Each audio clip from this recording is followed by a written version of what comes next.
Lazy Prince Andrew allowing himself to be humiliated but could change things with simple move.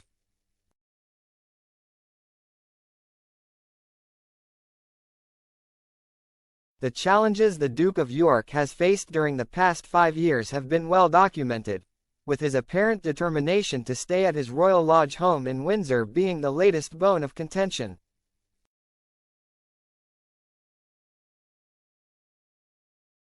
In line with King Charles' plans to downsize the monarchy, Prince Andrew was offered a move from his mansion to the slightly smaller Frogmore Cottage, which was recently refurbished by Prince Harry and Meghan Markle.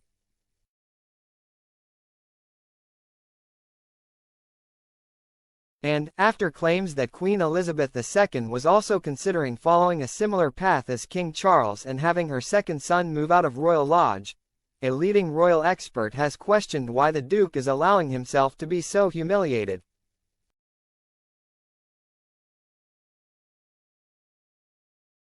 Speaking exclusively to OK, former BBC royal correspondent Jenny Bond asks, "I wonder why he is allowing himself to be so humiliated."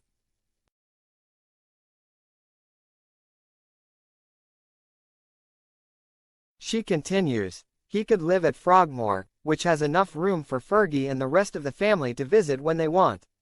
It is close to the castle and it would give him the chance to calm down relations with his brother, so what is stopping him? Status. He is hung up on image and grandeur."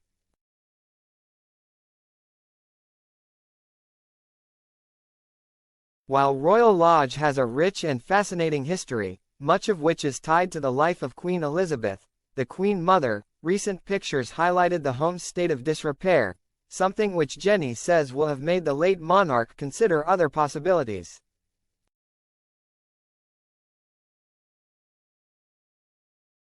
"I think the late Queen probably realized that it didn't look good to have a disgraced prince living in a mansion for a peppercorn rent. Andrew was very much in awe of his mother and would have obeyed her if she had put her foot down and asked him to leave."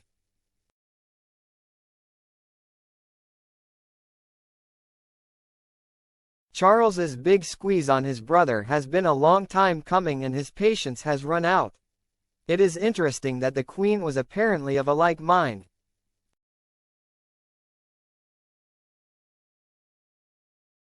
Reflecting on how the ongoing debate looks to the public after Prince Andrew's very public fall from grace, Jenny adds,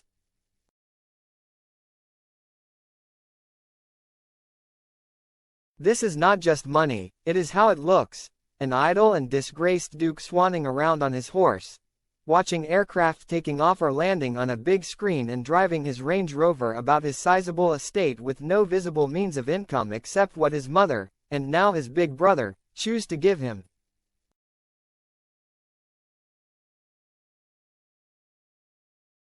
It's not a good image."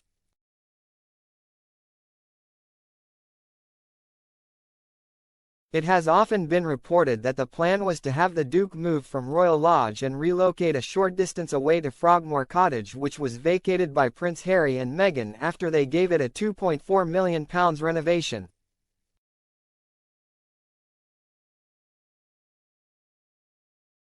Charles has given him plenty of time and a very generous option to move into Frogmore Cottage, which is within the security cordon and has recently had an expensive makeover, Jenny says.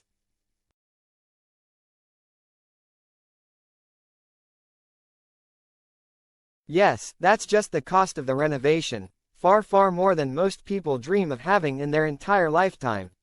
And yet he seems to think it is beneath him."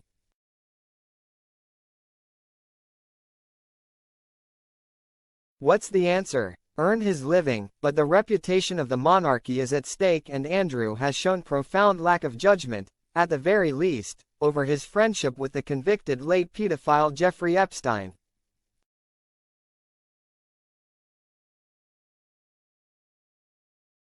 Can he be trusted to show any judgment over the kind of work he might undertake to provide an income?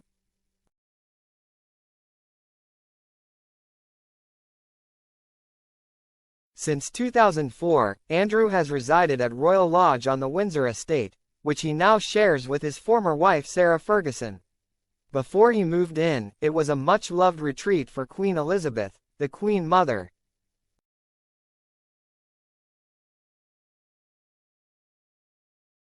King George VI's widow made several additions to the property, and it also features a mini cottage or Wendy house called YBWTHYN Bach, which was gifted to the late Queen, then Princess Elizabeth, in 1932.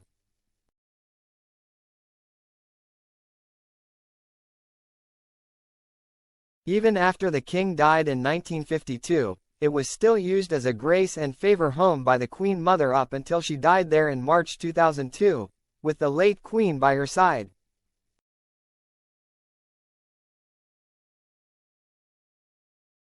Following the Queen Mother's death, Royal Lodge was leased to Prince Andrew. Along with the main house, the lease included the Gardener's Cottage, the Chapel Lodge, 6 lodge cottages, police security accommodation and a whopping 40 hectares of land.